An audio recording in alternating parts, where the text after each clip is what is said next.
ભોપાલથી આવ્યો છે એક એવી દુર્ઘટનાનો વિડિયો કે જેને જોઈને શરીર જીપીરું થઈ જાય। મધ્યપ્રદેશની રાજધાની ભોપાલના સુભાષનગર બ્રિજ પર સ્પીડના ખતરનાક પરિણામ સામે આવ્યા છે।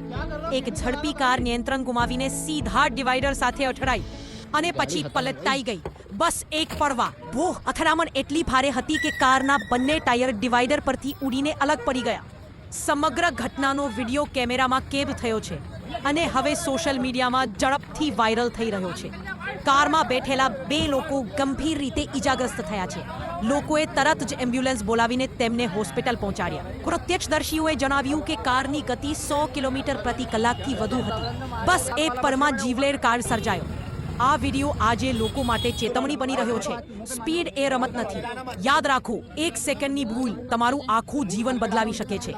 રોડ પર માત્ર હેલ્મેટ કે સીટ બેલ્ટ નહીં, પણ ગતિનો નિયંત્રણ પણ એટલો જ મહત્વનો છે।